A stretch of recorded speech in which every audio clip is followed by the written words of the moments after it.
जय श्री राधे कृष्ण। आप सभी का आपके अपने YouTube channel B K Mishra present में बहुत बहुत स्वागत है। आइए आज आप सब सुनेंगे माघ मास महात्म्य कथा में 5वें और 6ठे अध्याय की कथा। अब तक आपने पिछले अध्यायों का कथा श्रवण नहीं किया हो तो चैनल पे वीडियो अपलोड है या चैनल पे माघ मास कथा के नाम से प्लेलिस्ट बनाया गया है। आप वहां से पिछले अध्यायों का कथा श्रवण कर सकते हैं। तो बोलिए प्रेम से भगवान विष्णु की जय, माता लक्ष्मी की जय, सर्व देवी देवता की जय। दत्तात्रेय जी ने कहा कि हे राजन, एक प्राचीन इतिहास कहता हूँ। भृगुवंश में ऋषिका नाम की एक ब्राह्मणी थी जो बाल्यकाल में ही विधवा हो गई थी। वह रेवा नदी के किनारे विंध्याचल पर्वत के नीचे तपस्या करने लगी। वह जितेंद्रिय, सत्यवक्ता, सुशील, दानशीलता तथा तप करके देह को सुखाने वाली थी। वह अग्नि में आहुति देकर अच्छवृत्ति द्वारा छठे काल में भोजन करती थी। वह वल्कल धारण करती थी और संतोष से अपना जीवन व्यतीत करती थी।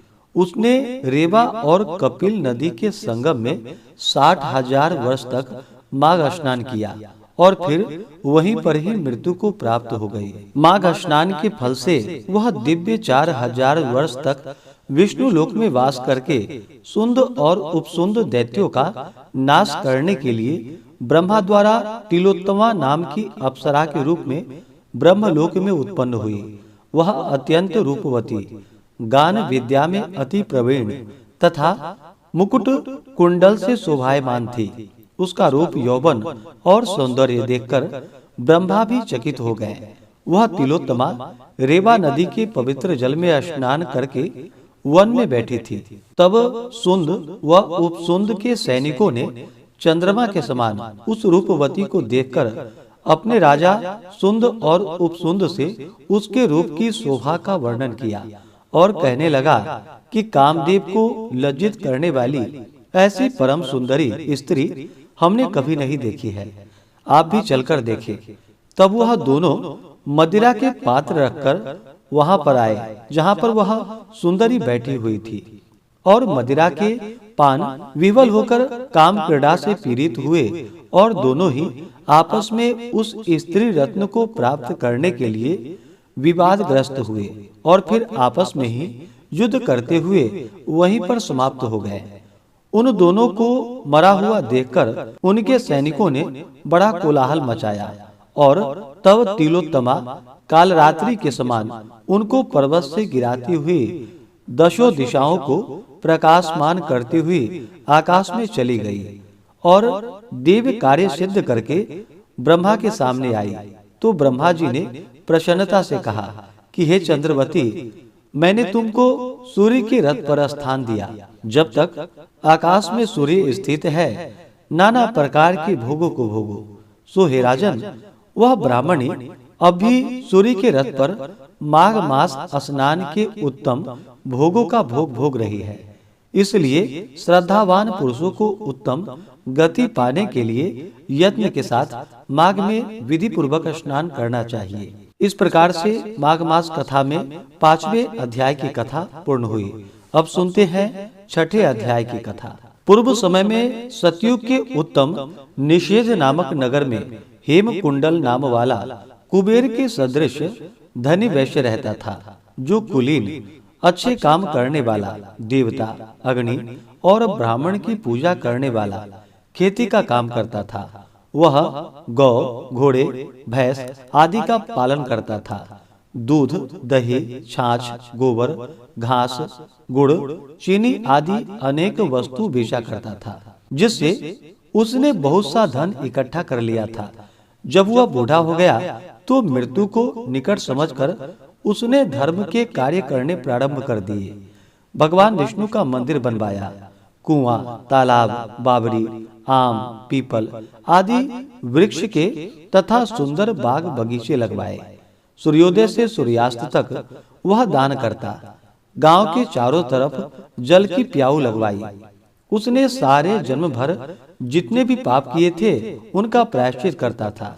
इस प्रकार उसके 2 पुत्र उत्पन्न हुए, जिसका नाम उसने कुंडल और विकुंडल रखा। जब दोनों लड़के युवावस्था को प्राप्त हुए तो हेमकुंडल वैश्य गृहस्थी का सब कार्य सौंपकर तपस्या के निमित्त वन में चला गया और वहां भगवान विष्णु की आराधना में शरीर को सुखाकर अंत में विष्णु लोक को प्राप्त हुआ। उसके दोनों पुत्र लक्ष्मी के मद में प्राप्त होकर बुरे कर्मों में लग गए। वैश्यागामी वीणा और बाजे लेकर वैश्याओं के साथ गाते फिरते थे। अच्छे सुंदर वस्त्र पहनकर, सुगंधित तेल आदि लगाकर, भांड और खुशामदियों से घिरे हुए हाथी की सवारी और सुंदर घरों में रहते थे।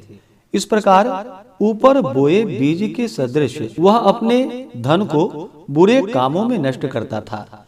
कभी किसी सतपात्र को दान आदि नहीं करता था, ना ही कभी हवन, देवता या ब्रह्मा जी की सेवा तथा विष्णु भगवान का पूजन ही करता था। थोड़े दिनों में उसका सब धन नष्ट हो गया और वह दरिद्रता को प्राप्त होकर अत्यंत दुखी हो गया। भाईजन, सेवक, उपजीवी सब इनको छोड़कर चले गए। तब इन्होंने चोरी आदि करना प्रारंभ कर दिया और राजा के भय से नगर को छोड़कर डाकुओं के साथ वन में रहने लगे और वहां अपने तीक्ष्ण बाणों से वन के पक्षी, हिरण आदि पशु तथा हिंसक जीवों को मारकर खाने लगे। एक समय इनमें से एक पर्वत पर गया, जिसको सिंह मारकर खा गया, और दूसरा वन को गया, जिसे कि काले सर्प ने डस लिया और वह मर गया। तब यमराज के दूत उन दोनों को बांधकर यम के पास लाए और कहने लगे कि महाराज, इन दोनों पापियों के लिए क्या आज्ञा है। इस प्रकार से माघ मास महात्म्य कथा में 6ठे अध्याय की कथा पूर्ण हुई। तो बोलिए प्रेम से भगवान विष्णु की जय, माता लक्ष्मी की जय, सर्व देवी देवता की जय। इसके आगे की कथा जो कि आप अगले अध्याय में श्रवण करेंगे। तो आशा करता हूँ कि यह जानकारी आपको अच्छा लगा हो। इसी प्रकार से ज्ञानवर्धक जानकारियाँ प्राप्त करते रहने के लिए, व्रत पूजा के बारे में जानने के लिए, कथा को सुनने के लिए चैनल पे अगर आप पहली बार आए हैं तो चैनल को लाल बटन दबा करके सब्सक्राइब करें, साथ में बेल आइकन घंटी को दबाएं ताकि आने वाली वीडियो का नोटिफिकेशन आपको समय से मिलता रहे। वीडियो को लाइक करें, शेयर करें। सुखी रहें और स्वस्थ रहें। जय श्री राधे कृष्ण। धन्यवाद।